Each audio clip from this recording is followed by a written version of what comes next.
ibadat umrah ni. Kalau orang ditanya, kalau kita lah ditanya, nak pergi umrah? Nak pergi umrah lagi? Nak pergi. Sebab perjalanan di ketika mana untuk kita melaksanakan ibadah umrah ini, dia bukan perjalanan biasa, perjalanan yang dirindui. Tuan-tuan yang dikasihi sekalian, sebab itu yang kita nak bawa ini adalah sesuatu yang besar maknanya.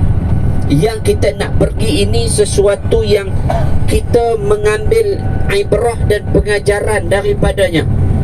Tuan-tuan, sepanjang kehidupan kita, tuan-tuan hidup 50 tahun, tuan-tuan hidup 60 tahun, tuan-tuan hidup 40 tahun lebih. Inilah kali pertama tuan-tuan akan melihat insya-Allah Kaabah yang kita solat dan berkiblatkan ia. Tuan-tuan yang dikasihi sekalian, maka syukurlah kerana ini perjalanan yang bukan perjalanan biasa, tetapi perjalanan ini satu perjalanan yang dijemput. Sebab itu nanti ketika mana kita bertalbiyah, labbaik Allahumma labbaik, labbaik la syarika laka labbaik, innal hamda wan ni'mata laka wal mulk la syarika lak. Ini adalah perjalanan yang dijemput. Sebab itu tetamu-tetamu Allah yang akan hadir ke tanah suci ini, kita disebut sebagai duyufur rahman, tetamu Allah. Maknanya perjalanan ini adalah perjalanan sebagai tetamu kepada Allah Subhanahu wa taala.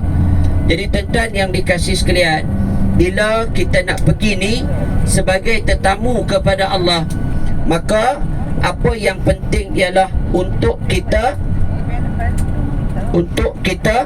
meletakkan dan menjadikan hidup kita ni lebih baik. Kita nak pergi bersihkan dulu hati kita, banyakkan istighfar.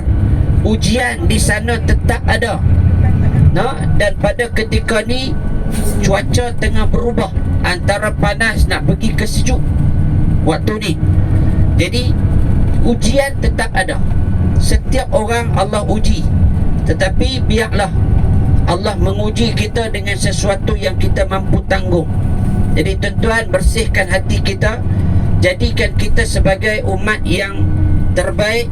Dan kita nak pergi ni bukan kerana harta kita, tetapi kita nak pergi ni adalah kerana jemputan oleh Allah Subhanahu wa taala. Sebab itu kata guru saya yang selalu saya ulang dalam setiap perjalanan umrah kita, Allah tidak menjemput orang yang mampu, tetapi Allah menjemput orang yang rindu dan mahu. Saya ulang, dalam keadaan kita ni, kata para ulama, Allah tidak menjemput orang yang mampu, tetapi Allah menjemput orang yang rindu dan mahu.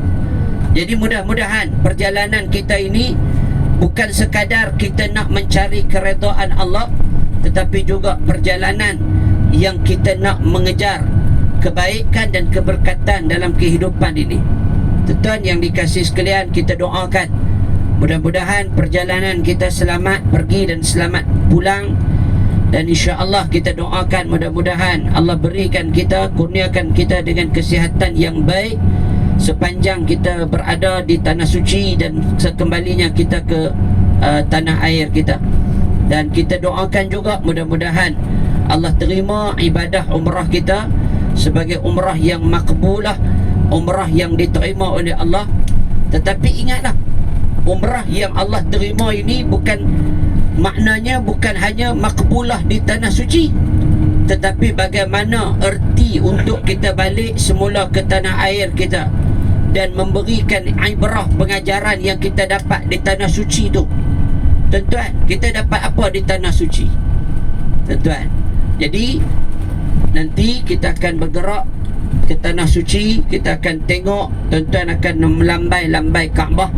Dan mudah-mudahan itulah menjadi sesuatu bukti, tanda bahawa kita boleh berkorban dengan harta, keringat dan apa juga yang kita ada, kerana semuanya ini adalah daripada Allah Subhanahu wa taala, insya-Allah.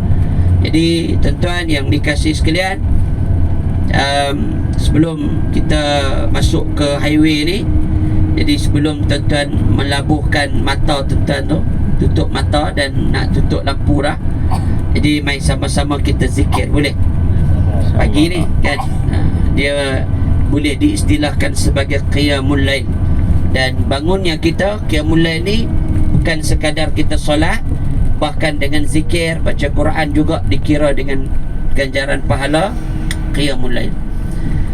Subhanallah walhamdulillah wa la ilaha illallah, Allahu akbar, subhanallah walhamdulillah wa la ilaha illallah, Allahu akbar, subhanallah.